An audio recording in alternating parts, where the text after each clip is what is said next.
So that's honestly. Good afternoon, everyone. My name is Ellie Garrity, and I'm the Manager of Alumni Career Programs with the University of Maryland Alumni Association. We're excited that you're able to join us today for the rescheduled webinar, Negotiating Your Offer, presented by Kelley Bishop.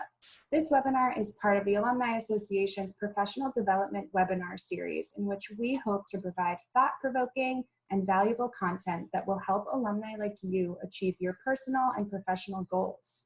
If you know of any fellow Terps that may have a great topic to present on, or you yourself would like to present on one of our webinars, please let me know. And please keep a close eye on our upcoming webinar series as we look to provide relevant content during the COVID-19 outbreak to help you continue to be successful at work and at home. Okay, we have a lot of information to cover today, but we want you to get the most out of this webinar. So please feel free to submit your questions throughout the presentation, and Kelley is happy to answer them at any time. Now about the presenter. Kelley Bishop joined the University of Maryland in 2013 to oversee the University Career Center, which provides comprehensive career development services, programs, and resources for 40,000 plus enrolled students. The center's signature program includes PSYC 123, the Psychology of Getting Hired, an online credit-bearing career course, Intern for a Day, a job shadowing program, and large-scale and niche-focused career fairs. Kelley's career spans 30 years and includes leadership roles at Michigan State University, Syracuse University, and Indiana University, as well as involvement in the National Associates of Colleges and Employers, the Walt Disney World's College Program Advisory Board, and the founding board of HireBig10Plus Consortium. And now we will get started. Kelley, I'm going to let you take it away and launch our first poll. Thanks, Ellie. Delighted to be here today, and thank you to everybody who has signed in. I know this is an odd time for everybody. I am now working from home, and I suspect that many of you are doing the same now. I will start with a bit of an apology. This workshop was created, obviously, in a time prior to this crisis. And we're in a very uncertain period right now about how the impact to the economy will affect hiring. We do know that, certainly we're all aware of some employers, some companies that are having to close down or pause in their hiring. We also know that there are a number of others who are actually going in the opposite direction and increasing their business and needing lots of help. In fact, one of them, of course, is Zoom, the platform we're using today. They are in widespread use, and they're going to be needing more people. So we're going to go through this and understand that some of your questions may be around how does this pertain to the current situation we're in, and we'll do our best to navigate that together. So let's jump into the presentation, and let's start with the first rule of negotiating offers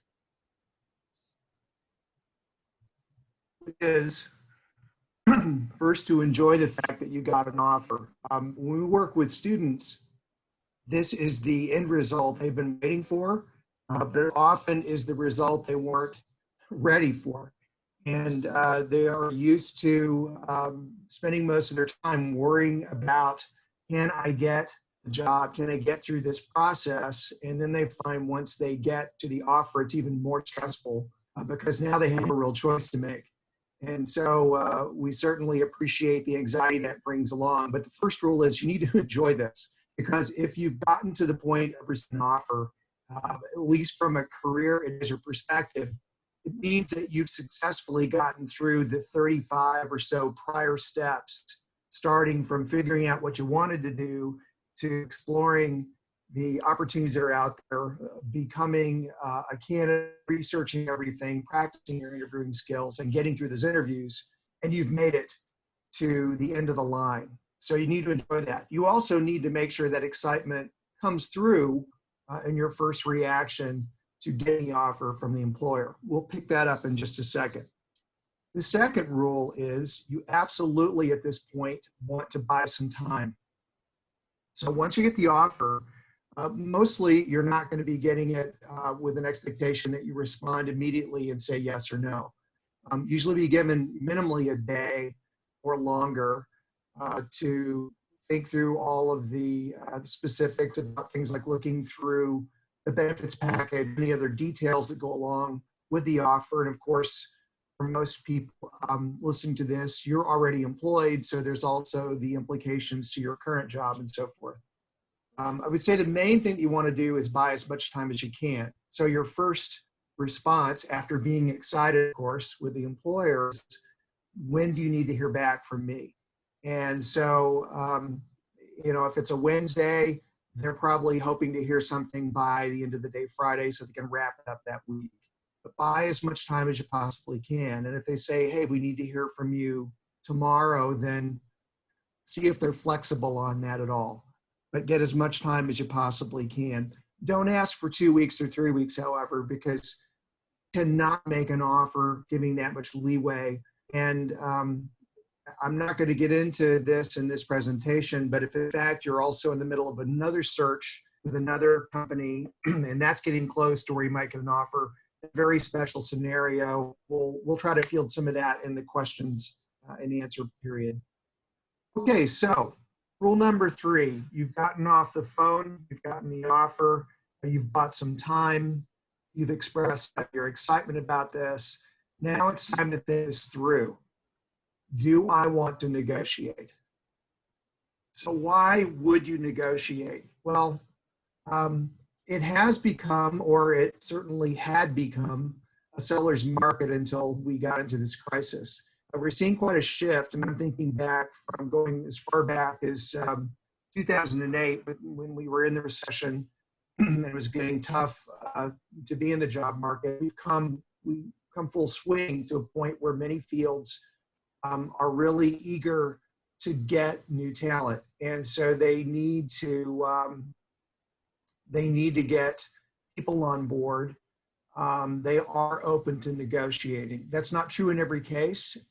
It tends to be more true at higher levels. There was a time, again, about a decade ago, when at the entry level, it was simply a rule with a lot of corporations to negotiate. This is the offer.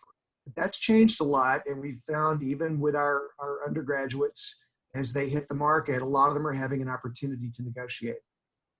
It goes without saying that you have a lot more leverage before you accept. Once you've accepted the position, it's a lot tougher to argue for a raise. And I'm not going to cover going after a raise in your current job, although we'll try to field some of that in Q&A. And you won't get what you don't request. So if you don't attempt to negotiate, you're never going to find out what you might have gotten. Why might you not negotiate? You need to have enough information to know what's appropriate. And we'll cover that when we get to the strategy section. You want to make sure that you don't put forward in a counter offer something that's so outrageous it causes the employer to question what you were thinking. If you're really, really uncomfortable with negotiating, then you probably won't like doing this process. And if you don't do it correctly, it can backfire. But let's assume that you've thought those things through a bit, kind of a gut feeling. Now it's time to do some homework. So we'll start with some resources that you might use to get a better sense of what's normal in your field. Glassdoor.com is probably the one that most people have used most often. It's not scientific. It is people providing that information in a lot of different ways, but it's probably as close as many people have to a public reference on what are people getting in my field.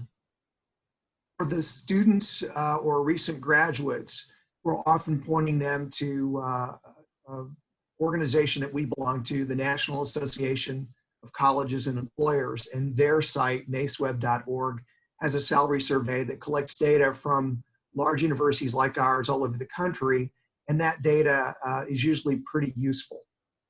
We do collect this data on our graduates. We only do it for the immediate step after graduation. So those of you that are experienced, this data won't be useful to you. but for very recent grads, it is relevant. The occupational outlook is one of those steady sorts of resources that have been out there for a long time that has a fair amount of information on salary ranges. It may be difficult to pinpoint something based on the number of years that you've had, but that's another source. And then I mentioned one down there. There are many like this that are focused on certain fields, and that includes information on what are the salaries looking like in this day and time. Another source that you're going to want to look at will be things that indicate cost of living. There are a lot of different resources for this. I've listed one there, number.com, but it would be obvious that the offer that you might get for a job in, let's say, rural Virginia is going to be oddly different than what you might see in Manhattan or in Silicon Valley. And so that's all got to be taken into account. On the personal side, what are you looking at? Well, your current situation, you've got a set of living expenses. This is something we tell students, you know, you're paying back loans. There's the commute involved.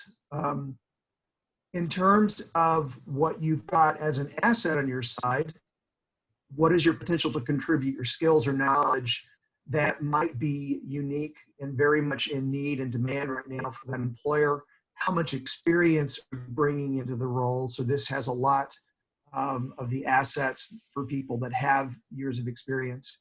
And then what is the employer's current situation? This is probably an interesting one. And when we have one-on-one meetings with students that are trying to decide on negotiating an offer, that's the main thing we're trying to suss out. What's going on with the employer right now that may make your candidacy particularly relevant and meaningful and in great demand. You want to think about what is going on the other side for the employer.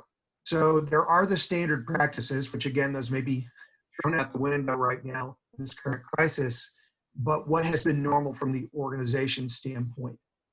So they're not going to violate those principles for one individual. But you may not know what those practices are. And that's why one of the first things that you're going to need to find out after you've had that initial conversation with the employer is there any room for negotiation here? We'll talk about how to do that in a minute. Comparative salaries for the field and region. Certainly the large corporations pay great attention to this. They know exactly what is going on in their field and in their part of the country and what they're going to need to offer to get someone into the role. There are questions about what their available budget may be for the position. This has a lot to do with decisions that are made in government agencies or nonprofit organizations that may have a cap on how much they can offer based on their current situation. And then this one is the other one that's more tricky right now. For the employer, they want to be cautious about bringing someone on board, a new person, at a level that would be higher than other people in a very similar position that were brought on several years prior. So that's called salary compression. And that's something that's going to push against trying to negotiate a higher offer.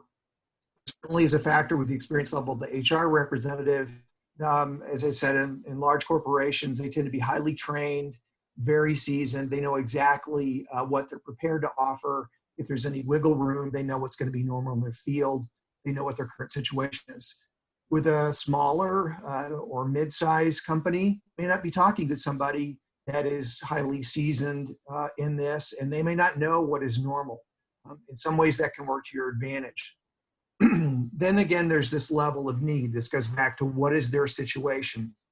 If you have learned through the course of your interview that they have a really acute problem that needs solved, and you are probably one of the few people that can solve it for them quickly, this is going to be in your favor, and they're aware of that. Also, if the position has been unfilled for a long time and they're really hurting from having that position open, that puts you in a better situation.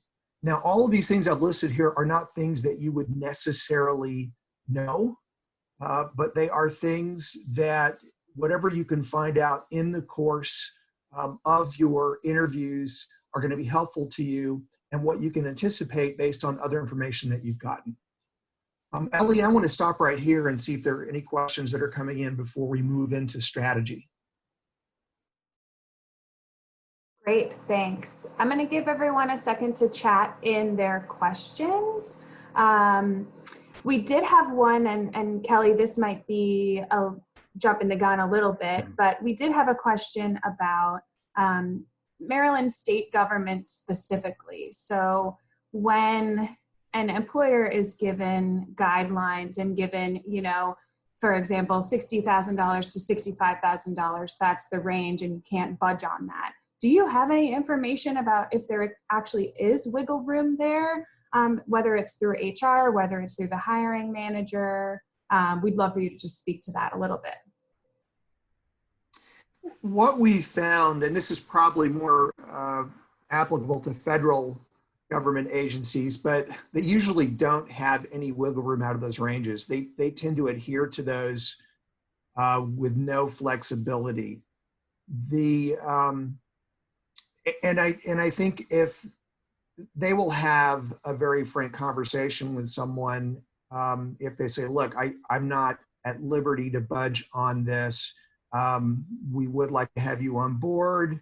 I will speak with my director, my manager, my whomever to see what options we have.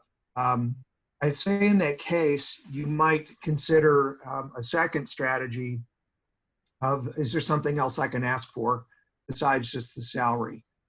Is there any bonus sort of opportunity, or is there something that I need as flexibility to do this job that would, in lieu of higher salary? Again, we'll get into a little bit of that as we talk about counteroffers, but it's been our experience that certainly federal agencies, and I would say this probably applies as well to state agencies, have a very difficult time. They basically don't have any liberty to go outside of those set ranges. That could all be changing, of course, with what's going on right now. Great, thank you. Just another general question about some of the resources you provided when we're looking to figure out what salary range we should really be asking for when we're negotiating. I know you gave a nice list. Do you have one specifically that you rely on or that you offer up to students or alumni to utilize the most? Well, certainly for current students, recent graduates, we like to start with salary data that we've collected. And that's something that we have in our graduation survey report. And we are right now finalizing for the class of 2019 that graduated in the cohorts last year. And then we also compare that with the National Association of Colleges and Employers data. We look at all those things. We will make some estimates with that individual based on the location as well. I'd say we don't tend to track that. Obviously, we don't track it out of our office for experienced people. Glassdoor is probably the best starting point. I would say after that, you want to look at those websites that are very specific to the field that you're in. And then third, if you can get it, and this is not easy to get, but if you've got colleagues that are in that field that have worked for that organization or currently with the organization, if they're willing to share anything with you, they're not going to tell you this is the salary I'm getting, but you might say, this is what I've been offered. Is that reasonable? And they can give you feedback on that. This is where it's very helpful to have a pretty broad network of other people in your field. So for example, in my field, I belong to a couple of networking groups. And one of the things that we do is we share anonymously our salary levels so that we have a sense for people that have relative experience to mine at a large institution. What do you typically get paid in a career center? So those of you that are experienced, have been in your field for a while, you probably can tap that kind of expertise. Great, thank you. We got another question from Christopher. He's asking, what's the tactic to being asked where you are in other interviews? So if you're interviewing or negotiating with a couple different job offers, do you have any advice on some tactics of how to answer that question, or will you be discussing that later on in this presentation?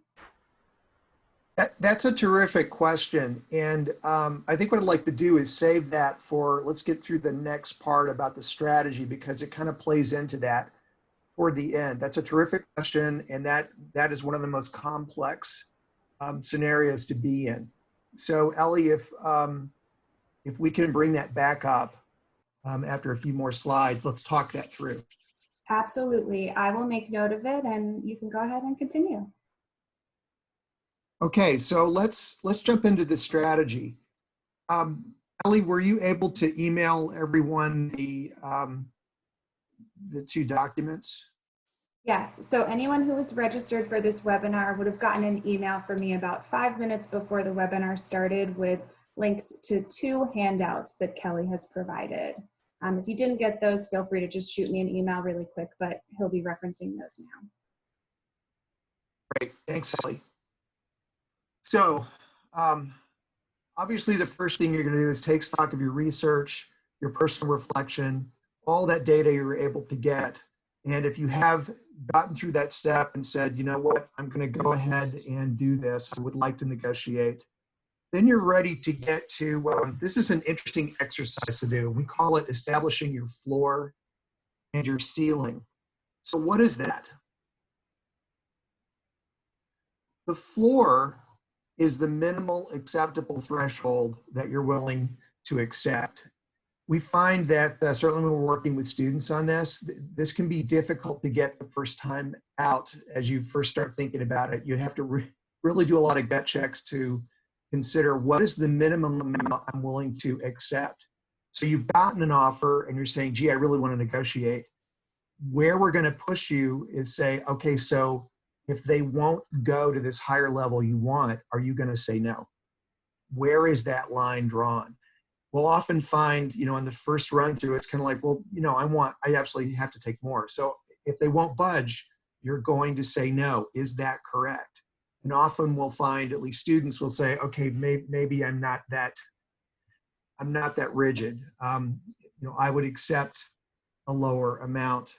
But let's talk about the ceiling for a minute. This is also a difficult one to establish, but in simplistic terms, the ceiling is an amount that if they have offered to you something in which you say, you know what, when I start, this was way more than I was expecting, it's terrific.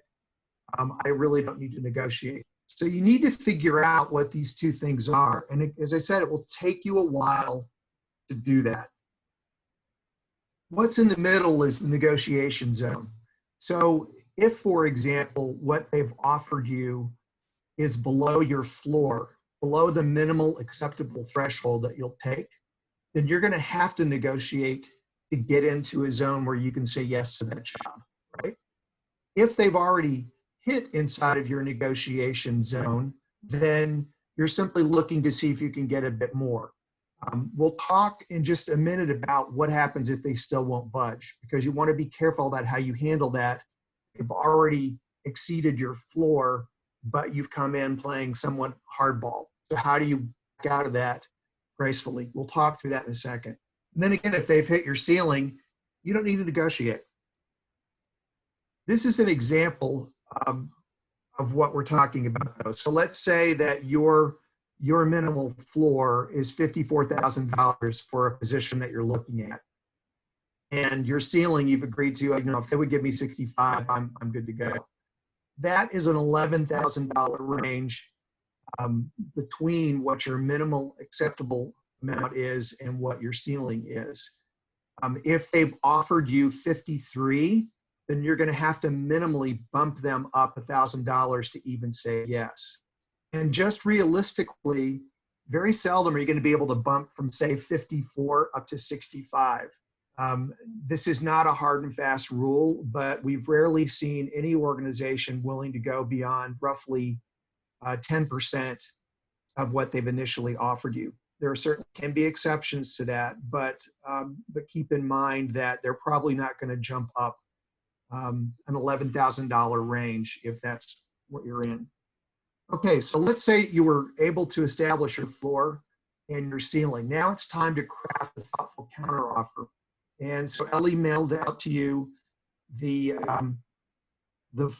form template that we've created for that to help you walk through that. Well, let's go through that together. You're going to sandwich your counteroffer with expressing appreciation. You're going to do it at the very beginning. You're going to do it again at the very end. Keep in mind that once you get to the negotiation stage, you are now in a relationship with this organization. So this is kind of like someone asking you out to the prom. You want to keep in mind that there are emotional aspects of this. And so you want to be as kind as possible throughout all this and talk about it as though, gee, I'm really excited about getting to join this organization. I just need to settle this salary to a level that I can work with, but I'm really thrilled about it. Okay, from there, you're going to segue into how did I come up with the information? Where did I access information for the counteroffer I'm going to propose? So you want to make sure that you reference both any sorts of websites that you hit. If you've gotten information from other professionals in your field, or you know what's been the norm for your particular region of the country, that's where you're going to reveal this. And you're also going to talk about your current situation. Now, let me clarify. This is not a list of, gee, here's all the bills and things I have outstanding that I need to pay, and so I really need your salary to be bigger for me to pay it. But it can cover things like, if I'm going to have to move to another part of the country, I need to take into account the cost of getting a new house there, and I know that real estate is much more expensive where I'm moving to. Those kinds of things are fine. Now you're going to propose the new salary, and often I'm recommending you just put this on the line all by itself. Just throw it out there so they can absorb it. And if there's anything else that you may want to throw in as considerations that you need. And this is a case where, particularly with the state agency that says we can't go beyond this salary band. Okay, but can you help me with relocation expenses? Is there a way I can get a signing bonus? I want to keep attending a national conference as part of my professional association. Will you be providing me the expenses to do that? Two other things to keep in mind here.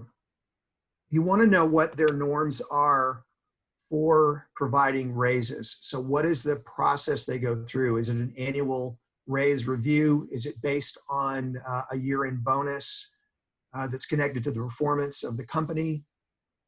Or could you propose, okay, I'm willing to accept this particular offer at this level, but within 6 months, if I've hit these following targets, I would like it reevaluated and to be considered for a raise at that point. So you do have some wiggle room here. And again, I'll field some questions on that when we get to the next stage. After you've put out there, this is the rationale of how I came up with this figure.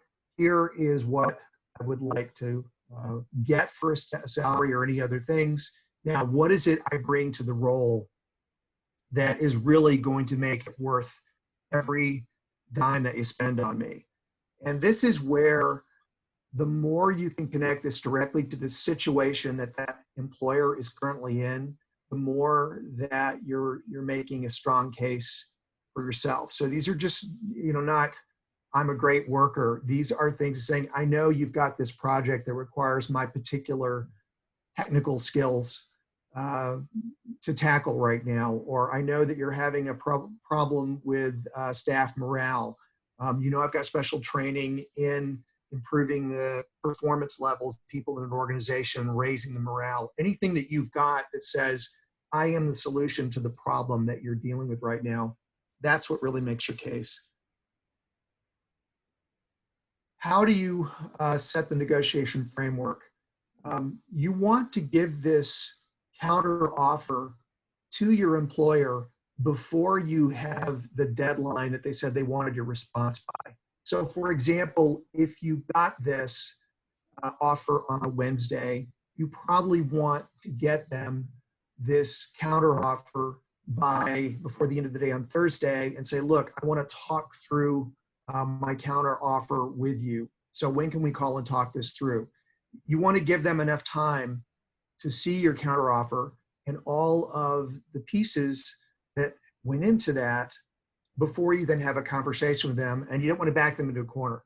So if their deadline was end of the day, Friday, 5 p.m., you don't want to have this be the first time they've seen your counteroffer.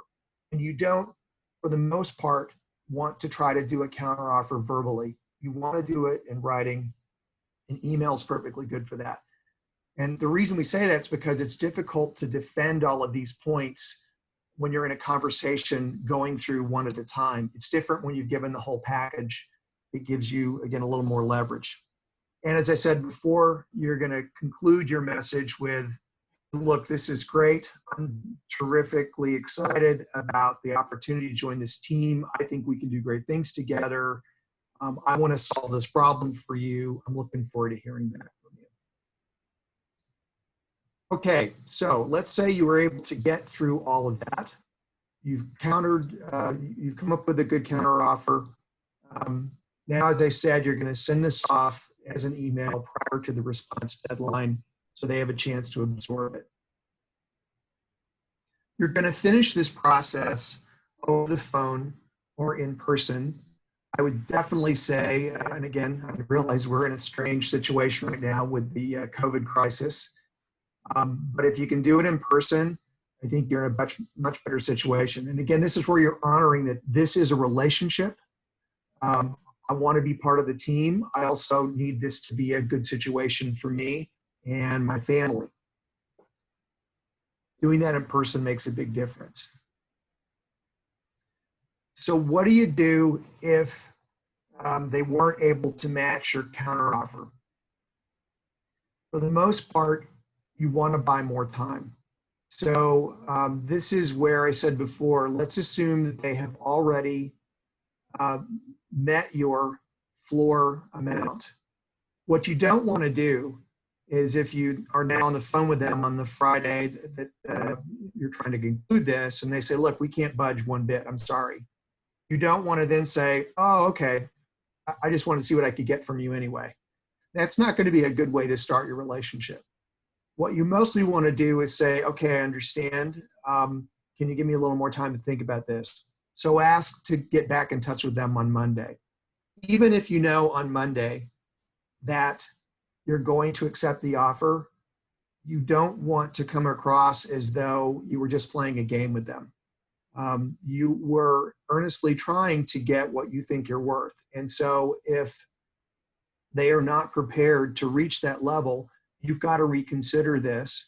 It doesn't mean that you're telling them, gee, I probably won't take the job. You definitely don't want to convey that, but you want to say, I need some more time to think this through.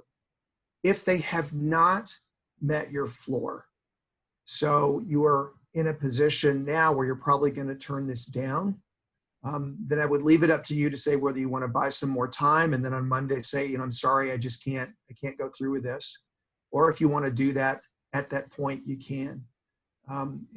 Employers understand that you've got to have a mutual agreement, and if it's not mutual for you, then you can't say yes. But you don't want to burn any bridges with this, because you will run into these people again, even if they wind up working for another organization that you wind up applying to later. You want to keep this as professional as possible, as positive as possible, and again, think of that relationship that's there. Now, if they say, gee, we got your counteroffer, I don't think that we can do exactly what you've asked in this, but I'm going to talk to my manager about what our options are. Can you give us some more time? You definitely want to give them some time if they ask for it. This is now number 7, where I'll talk a little bit about what if you are in the process with another company. And let's imagine the situation in which another company's already given you an offer. It's not one that you want to take compared to the one you're now talking with. How does that play into the way you respond to this company and this offer? You may want to reveal? Well, just to let you know, I'm currently, I've been given an offer from another organization. That's something, by the way, that if the timing works out, you can reveal in your counter offer message to them. You can let them know that they need an answer soon. And, but I really want to work with you guys. And so if there's anything you can do to get back to me quickly, I'd greatly appreciate it. But you don't want to play one off of the other. So I'll talk about that again in just a second, but let's just finish this process out. One more time, express gratitude. Make sure that you express that, again, I'm glad that we're talking about this. I'll get back to you quickly. Thanks for giving me more time. Do you need more information from me? I'd really like to make this work. Okay, so let's switch over to questions at this point, and let me start by finishing the question about what if you're in play with another company at this point. I said you don't want to play two offers off of each other. I want you to think of the prom situation again.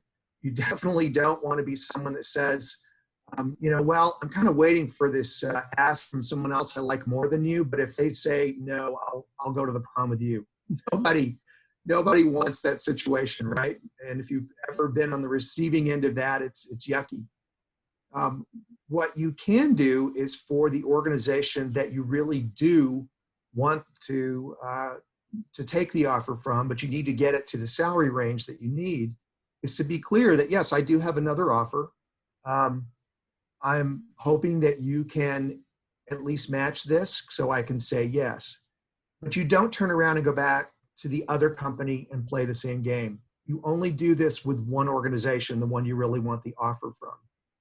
And keep in mind that if they can't budge and you have said you're waiting for, you're holding off this other company, this other offer, that it's going to look really strange for you to say yes to their lower offer. It doesn't sound like you had a good faith situation going on with the first company. These are all so complicated that I would say this is when you want to talk to somebody. Find someone that you can talk this through with, think your strategy through, because it's difficult when you're in the middle of this. There's a lot of emotions with this. You've got a lot riding on the outcome, and it's tough to keep that even keel emotionally.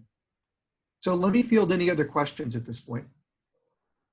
Great, thanks, Kelley. We got a couple questions, and I definitely recommend people chat in their questions if they have other things you'd like Kelley to address. Our first question is from Shy, and they are wondering if there is an established pay scale like you were talking about before and they were not offered the max. What are some of the best practices for negotiating to that max amount? And I'm assuming, Shy, what you're talking about there is the max of the range that was posted for that position. I think you can definitely reference that you're aware of what the max is. So if it was part of what was originally posted, or if it's something that you can reference off of a reputable website or other resource, again, taking into account that those factors such as where is it located, because that has a huge impact on what they're willing to offer. I think that helps. Ultimately, what is going to get them to move to the max is that you represent a solution to a really thorny problem they've got, and you're maybe one of the only people that can solve it. And so that's where you want to double down on what you learned through the interview. And let me back up a second. This is why when you're interviewing, you want to act like a consultant. You want to learn every possible thing you can about the circumstance they're in right now and how the position you're applying for fields those problems, solves those problems, because that argument is what's going to move. I think it's also worthwhile when you get into the final stages of this and you're having the conversation to ask for clarity. What are the limitations for them? What would stop them from going higher? Is it based on salary compression issues?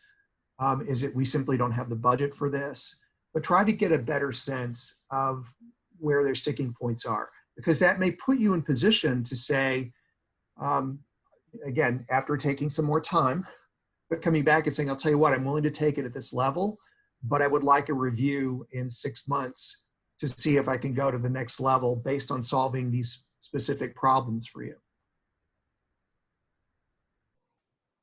Great. I love that comparison to, having to act as a consultant. And a quick follow-up question on that, how can you manage acting as a consultant and, potentially pointing out some of the challenge areas for an organization or a company without, making it sound negative, like you're pointing out some of the things that they might not be doing at their best? That's probably mostly about how you phrase it. So it's not like, wow, you guys are really messing up in this one place. That must be an embarrassment. Instead you can say, I can see that you want to improve this process so you can really hit those high marks, or so you can move ahead of your competitors, or so you can take over more market share. I can help you get there. But you absolutely want to spend particularly that final round of interviews. And for most people, that's going to be an on-site, meeting other people and sussing out where are they right now in the situation. One of the things that we tell students, just with cover letters, for example, it's not about you, it's actually about them. That's your first opportunity to tell an employer, this is what I understand about you, about your current situation, and how I can help solve this problem, or how I can help you move ahead or help you perform at the level that you want. You want to maintain that posture as you go through the interviews, and absolutely when you get to those in-person interviews. That's why you're asking people, tell me about your situation here. Tell me, what is the biggest problem you want this position to solve? What are the top 3 priorities you see this person tackling right off the bat? What's been your experience in this role? The more you get them talking, and the more, in that case, you're acting as a consultant, that is going to be the main thing that's in your realm as you start the negotiation process to bring up these specifics about, this is why I'm the solution to your problem.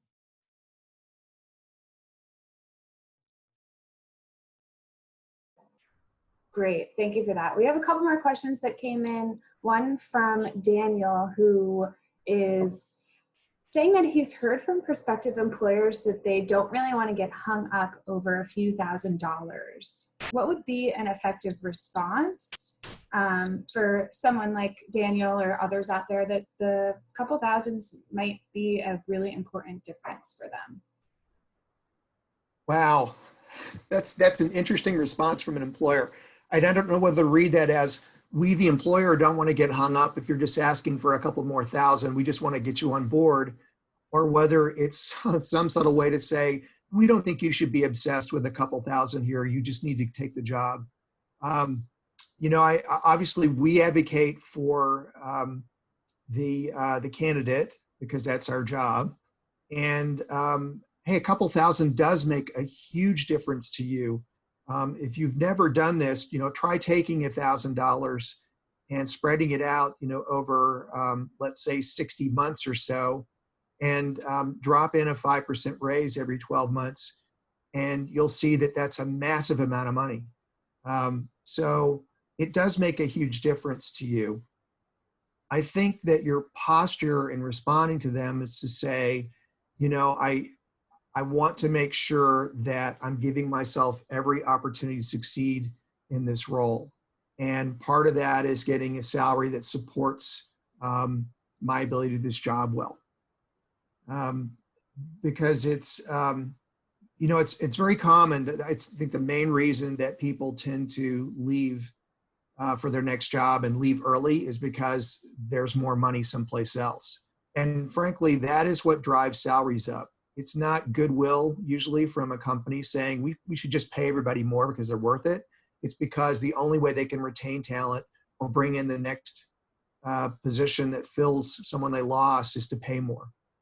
So you do have to have a sense of the situation that employer's in. And I think you want to stick to your guns about, this is the amount that I need. This is where that soul searching over what's my real floor, how much am I minimally willing to accept? You need to know what that is. Right. Yeah. Referring back to your comment about the floor and the ceiling, those are important things to set in stone early on. So I appreciate that. Hopefully that answers your question, Daniel.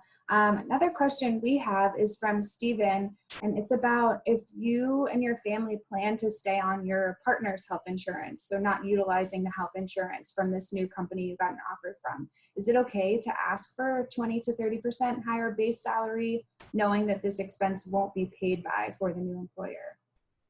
Wow, that is a terrific, terrific question. I don't think there are any norms or standard responses from employers in that case. I think it's an excellent thing to bring up. And it depends probably on the size of the organization. I would say a small organization or certainly a mid-sized organization, that may be exactly what you can say. I'm not going to need your benefits package, so I'd like to ask for this additional amount. Of course, the problem with saying it that way is it sounds like I don't really need the money anyway. But I think, phrasing it in a way that says, I realize you can't meet the salary that I need, but the benefits package is something that my partner, my spouse is covering. So can you help in that way? I say with the larger organizations, the benefits package is somewhere separate. So like for the University of Maryland, we don't, in my office, have any connection to where those benefits come from. So we would not be able to tap the unused benefit money that's held centrally at the university and bring it into the salary amount. So that can be a sticking point for a large company. But I think you can absolutely bring that up. Whether they would swing 30% up, I kind of doubt it. Again, there is this salary compression issue again that will come up, even though you might be in a completely different circumstance. But that is an excellent, excellent question. Yeah, agreed. When I read that out, I said, I hadn't really thought about that. So I appreciate your response there. We have a couple more quick questions that we'll try to get to.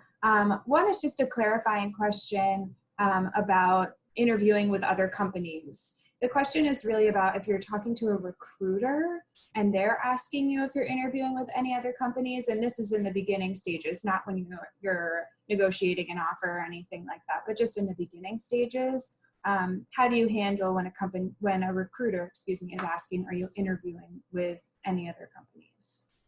I think it's fine to respond that, I am currently actively in a job search and looking at other employers and having some conversations.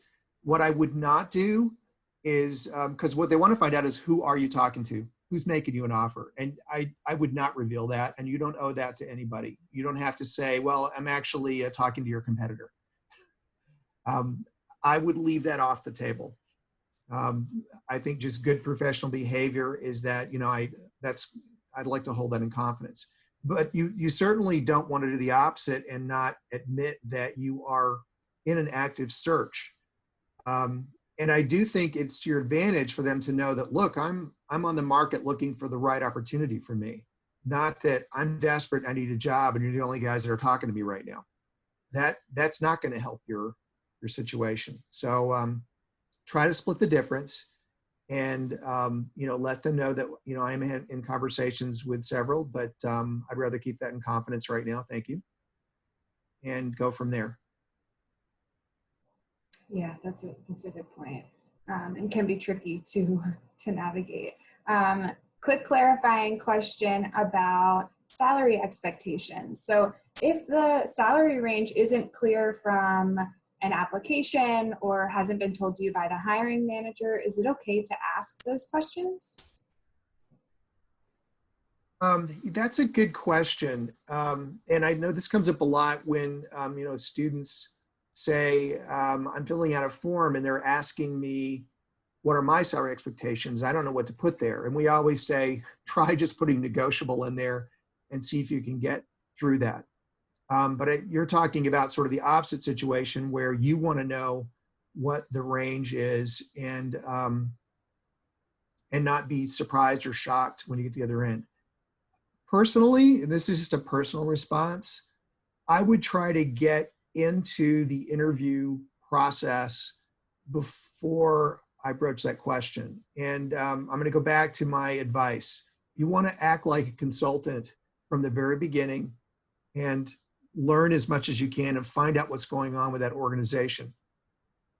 I think after you've established a relationship, and this could either be before you go to a second round interview, if you're starting to suspect that maybe the salary range they're talking about is well below what I need, then I think you can have an upfront conversation with a hiring manager. You want to be careful how you do that, though. In other words, you want to get them to reveal what their range is without turning around saying, well, I would accept it for this much money, because then you kind of pin yourself down. In a lot of ways, you're better off going through the whole process and waiting for them to make you an offer.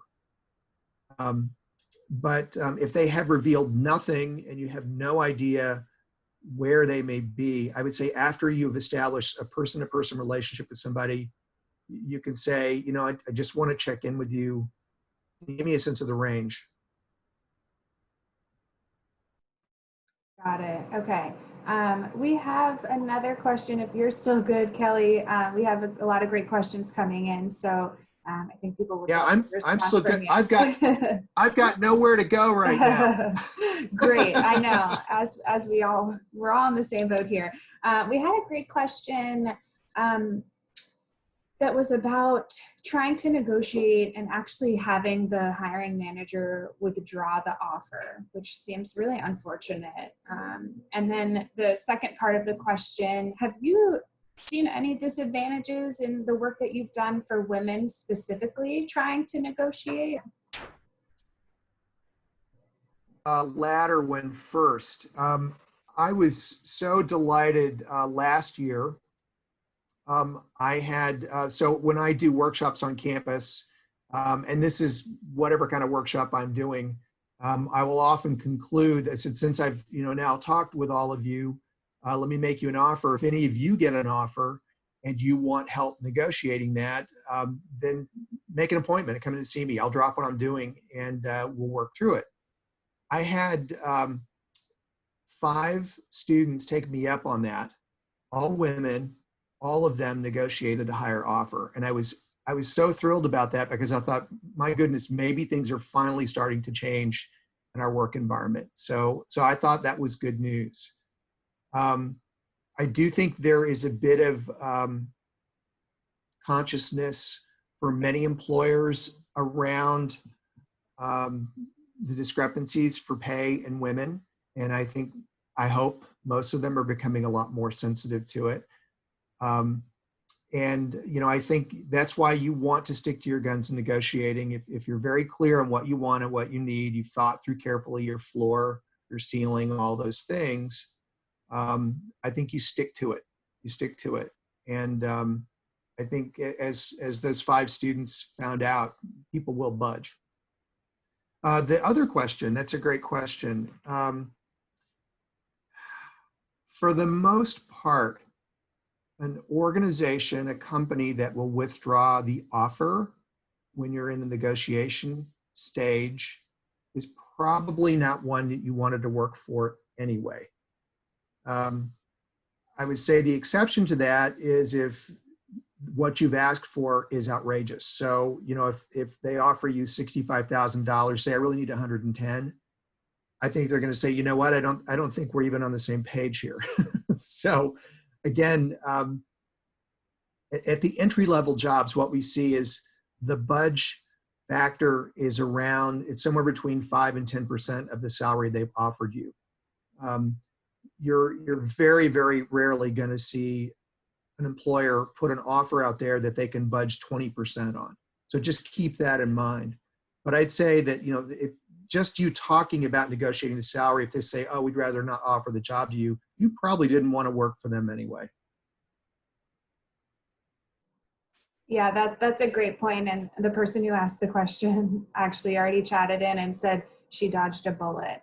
So she or he, apologies, dodged a bullet. So Absolutely. it makes total sense. And just a quick plug, we do have a lot of archived webinars from the Alumni Association, and we have a couple that focus specifically on women in the workplace and negotiating salaries as a woman. So I'm happy to send out those resources as well for anyone who has questions about that, because I know that content could be a whole webinar in itself. So Kelley, we are at the end of our questions here, and I wanted to give you a chance to cover anything else, or is there anything else you'd like to say before we wrap up?